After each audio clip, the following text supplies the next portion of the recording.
जय हिंद दोस्तों, भाई क्या हाल चाल आप सभी के। तो दोस्तों अभी तक आपको इन्फिनिक्स की तरफ से बजट प्राइस और मिड रेंज स्मार्टफोन देखने को मिले थे। तो यहाँ पे जो इन्फिनिक्स का अभी लेटेस्ट स्मार्टफोन लॉन्च करा था इन्फिनिक्स की नोट सीरीज़ का इन्फिनिक्स नोट 10 और Infinix note 10 pro.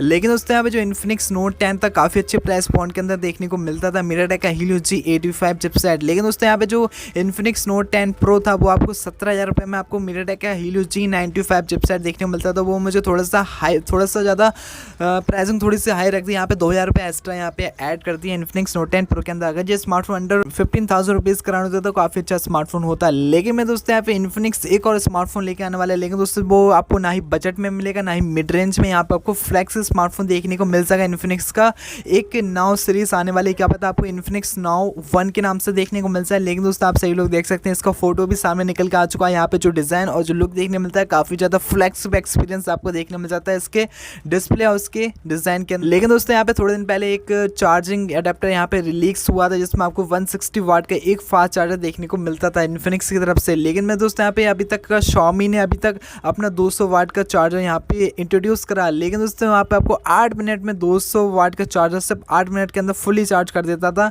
Mi 11 ultra को जो कस्टमाइज़ करा था Xiaomi ने।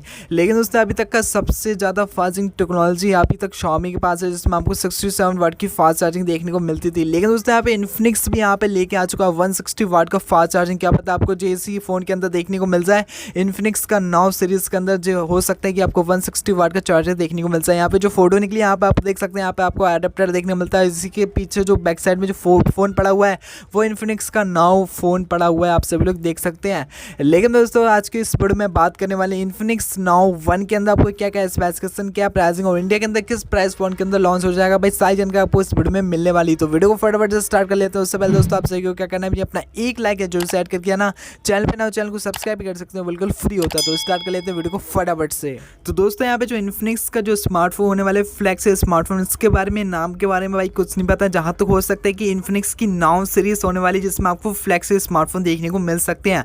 क्या पता जो इन्फिनिक्स नाउ 1 के नाम से आपको इंडिया के अंदर देखने को मिलता है। लेकिन मैं दोस्तों इसके स्पेसिफिकेशन के बारे में बात करें तो दोस्तों आप सभी लोग देख सकते हैं यहाँ पे जो डिज़ाइन देखने को मिलता है, यानी कि इसकी जो बिल्ड और डिज़ाइन है, यहाँ पे जो बिल्ड दे रखी है वो आपको ग्लास की देखने को मिल जाती है। इसमें जो कैमरा मॉडल देखने को मिलता है वो वीवो के X60 सीरीज जैसे आपको इसमें कैमरा मॉडल देखने को मिल जाता है, यानी कि एक बड़ी सी रिंग देखने को मिल जाती है जिसमें आपको सोनी का या फिर सैमसंग का नया सेंसर होने वाला है जिसमें आपको 50 मेगापिक्सल का कैमरा सेंसर देखने को मिल जाएगा। इसके अलावा आपको एक अल्ट्रा वाइड एंगल लेंस दे रखा है और इसके अलावा नीचे के साइड में जो आखिरी कैमरा वो हो सकता है कि आपको टेलीफोटो लेंस देखने को मिल जाए और LED फ्लैश दे रखी है। लेकिन दोस्तों इसमें जो डिज़ाइन दे रखा है वो थोड़ा सा अलग और थोड़ा सा अट्रैक्टिव डिज़ाइन देखने को मिल जाता है। किसी लोगों को इसका डिज़ाइन काफ़ी अच्छा पसंद आने वाला है, किसी लोगों का इसका डिज़ाइन बिल्कुल ही पसंद नहीं आने वाला है। तो दोस्तों यहाँ पे जो कैमरा मॉडल आपको वीवो का मिल जाता है और इसके जो डिज़ाइन देखने को मिलता है वो रियलमी जैसे रियलमी डेयर टू लीव को ब्रांड करता है, उसी तरीके से इन्फिनिक्स ने भी यहाँ पे ब्रांडिंग यहाँ पे लगा रखी है अपने फ़ोन के पीछे। तो यहाँ पे जो कैमरा मॉडल वो वीवो का है और यहाँ पे जो ब्रांडिंग दे रखी है वो रियलमी की कॉपी करी है यहाँ पे इन्फिनिक्स ने। लेकिन दोस्तों फ्रंट साइड के बारे में बात करें तो दोस्तों आपको इसमें फ्रंट साइड में जो डिस्प्ले देखने को मिल जाती है वो बिल्कुल सेम टू सेम आप सभी लोग कह सकते हैं कि मोटोरोला का एज प्लस था, उसी तरह आपको इसमें इसकी डिस्प्ले देखने को मिल जाती है, यानी कि आपको एज डिस्प्ले देखने को मिल जाती है। दोनों तरफ आपको कर्व डिस्प्ले देखने को मिल जाती है। लेकिन दोस्तों आप सभी को पता है कि इन्फिनिक्स नोट 10 प्रो के अंदर आपको जो डिस्प्ले साइज देखने को मिलता था 6.95 इंच का, वही डिस्प्ले होने वाली है, यानी कि आपको इसमें 6.95 इंच की एक फुल एचडी प्लस एक सुपर एमोलेड डिस्प्ले देखने को मिल जाती है। जी हाँ, आपको इन्फिनिक्स का पहला स्मार्टफोन होने वाला है जिसमें आपको सुपर एमोलेड डिस्प्ले देखने को मिल जाएगी और नीचे के साइड में आप सभी लोग देख सकते हैं कि आपको इसमें इन डिस्प्ले फिंगरप्रिंट सेंसर भी देखने को मिल जाता है और सिंगल पंच होल कटआउट होने वाले जिसमें आपको 32 मेगापिक्सल की सेल्फी देखने को मिल जाती है। इसमें आपको कोर्निंग ग्लास 5 की प्रोटेक्शन फ्रंट और बैक साइड में होने वाली है। इसी के साथ आपको इसमें HDR10 वाइड 1 L1, इसके अलावा आपको इसमें 120 हर्ट्ज रिफ्रेश रेट और इसमें आपको देखने को मिल जाती है 1200 निट्स की पीक ब्राइटनेस। तो दोस्तों इसकी जो डिस्प्ले होने वाली काफ़ी कमाल की डिस्प्ले आपको इसमें देखने को मिल जाएगी इन्फिनिक्स नाउ 1 के अंदर। भाई भी बात करते हैं इसकी चिपसेट के बारे में तो दोस्तों आप सभी को जितने भी स्मार्टफोन देखने को मिल जाते हैं, यानी कि इन्फिनिक्स के जितने भी जो स्मार्टफोन पास्ट में लॉन्च करे उसमें आपको MediaTek का प्रोसेसर देखने को मिलता है। तो इसमें भी आपको MediaTek का प्रोसेसर होने वाला है, यानी कि आपको MediaTek की तरफ से काफ़ी ज़्यादा फ्लैगशिप चिपसेट देखने को मिल जाएगा, यानी कि आपको जो Realme X7 Max 5G के अंदर देखने को मिला था MediaTek Dimensity 1200 चिपसेट, वही चिपसेट होने वाला है इसी इन्फिनिक्स नाउ स्मार्टफोन के अंदर और इसमें आपको डुअल 5G सपोर्ट भी देखने को मिल जाता है। और नो डाउट इसमें जो गेमिंग परफॉर्मेंस होने वाली काफ़ी तगड़ी आपको इस स्मार्टफोन के अंदर देखने को मिल जाएगी। गेमिंग परफॉर्मेंस काफ़ी तगड़ी आपको इसके अंदर देखने को मिल जाएगी, कोई भी परफॉर्मेंस के मामले में कोई भी प्रॉब्लम नहीं होने वाली इसी इन्फिनिक्स नाउ स्मार्टफोन के अंदर। लेकिन दोस्तों बात कर लेते हैं इसके रैम स्टोरेज वेरिएंट के बारे में। तो दोस्तों इसमें आपको 2 रैम वेरिएंट देखने मिल जाएंगे। जो आएगा इसका बेस वेरिएंट आएगा वो आ जाएगा 8GB RAM 128GB internal storage के साथ में, और इसमें आपको 12GB रैम 256GB वाला वेरिएंट भी देखने को मिल जाएगा।